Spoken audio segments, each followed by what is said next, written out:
नमस्कार, आप देख रहे हैं समाचार टाइम 24 और मैं हूं आपके साथ दीप्ति अग्निहोत्री। आपका स्वागत है हमारे प्रोग्राम खास खबर में। बीएसएफ के जवान तेज बहादुर के वीडियो पर बीएसएफ गृह मंत्रालय को रिपोर्ट सौंपेगी।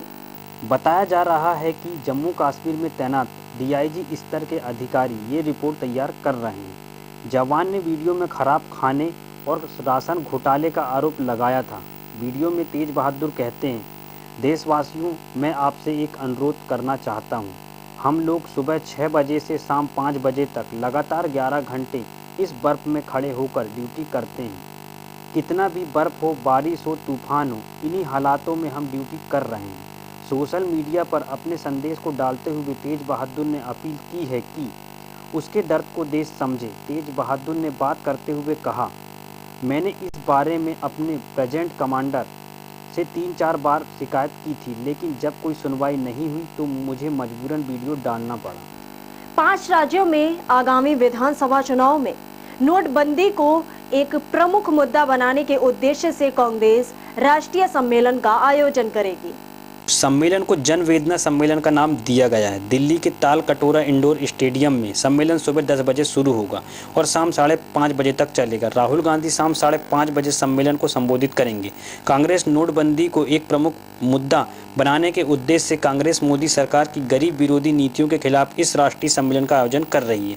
आयोजित होने वाले दिन भर के इस सम्मेलन में पार्टी के सभी शीर्ष नेताओं को आमंत्रित किया गया है, जिसमें कांग्रेस कार्य समिति के सदस्य, अखिल भारतीय कांग्रेस कमेटी के पदाधिकारी, प्रदेश कांग्रेस कमेटी प्रमुख और पार्टी सांसद और राज्यों से विधायकों शामिल हैं। बीजेपी की केंद्रीय चुनाव समिति की बैठक शाम 6 बजे बीजेपी ऑफिस में होगी। बैठक में प्रधानमंत्री नरेंद्र मोदी और बीजेपी के राष्ट्रीय अध्यक्ष अमित शाह मौजूद रहेंगे। इस बैठक में आगामी पंजाब और गोवा विधानसभा चुनाव के लिए उम्मीदवारों पर चर्चा होगी। बैठक के बाद प्रेस कॉन्फ्रेंस कर उम्मीदवारों की घोषणा की जाएगी। बीजेपी की गोवा इकाई पहले ही 40 सीटों में से अधिकांश के लिए उम्मीदवारों के नाम की घोषणा कर चुकी है और बैठक में इस पर मुहर लग सकती है। पंजाब और गोवा के चुनाव के लिए अधिसूचना आज जारी की जाएगी और नामांकन पत्र भरने की अंतिम तिथि 18 जनवरी है। बीजेपी का दामन छोड़ चुके नवजोत सिंह सिद्धू कांग्रेस में शामिल हो सकते हैं। सिद्धू ने हाल ही में दिल्ली में पार्टी उपाध्यक्ष राहुल गांधी से मुलाकात की थी। इस मुलाकात के बाद से ही कांग्रेस में उनके शामिल होने को लेकर अटकलें तेज हो गई थी। एक तरफ जहां उनके पार्टी में शामिल होने की अटकलें हैं, वहीं पंजाब कांग्रेस में उनकी भूमिका को लेकर भी कई तरह के सवाल उठ रहे हैं। अभी तक यह तय नहीं हुआ है कि चुनाव में उनकी क्या भूमिका होगी, लेकिन उनकी पत्नी नवजोत कौर का कहना है कि पार्टी जो भूमिका तय करेगी, सिद्धू उसे मानेंगे। गुरुवार को कांग्रेस ने इस बात की पुष्टि कर दी थी कि सिद्धू पार्टी टिकट से पंजाब चुनाव में लड़ेंगे। नवजोत कौर 28 नवंबर को ही कांग्रेस की सदस्यता ग्रहण कर चुकी है। बीजेपी सांसद साक्षी महाराज को चुनाव आयोग के नोटिस का जवाब देना है। दरअसल पिछले हफ्ते साक्षी महाराज ने जनसंख्या नियंत्रण पर भाषण देने के दौरान कथित तौर पर धर्म विशेष को जनसंख्या के लिए जिम्मेदार बताया था।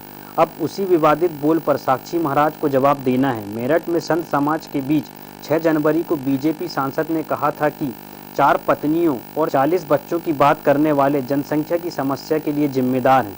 साक्षी महाराज का यही बयान उनके लिए मुसीबत की जड़ बना हुआ है। इसी बयान की वजह से अब उन्हें चुनाव आयोग के नोटिस का जवाब देना है। चुनाव आयोग ने कहा कि साक्षी महाराज की टिप्पणी पहली नज़र में आदर्श आचार संहिता का उल्लंघन है। ब्रेक के बाद एक बार फिर से आप सभी का स्वागत है। भुवनेश्वर नई दिल्ली राजधानी एक्सप्रेस में यात्रा के दौरान 2 वर्षीय बच्ची का गर्म पानी से पैर जल गया।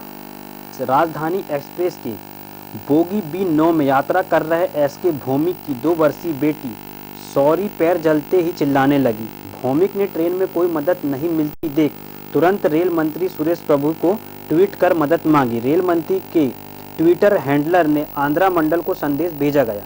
इसके बाद झारखंड में बोकारो स्टेशन पर रेलवे के वरीय डॉक्टर GS माल्टो ने बच्ची का प्राथमिक उपचार कर जरूरी दवा दी। भौमिक ने बच्ची का इलाज करवाने के लिए रेल मंत्री व डॉक्टर का आभार प्रकट किया।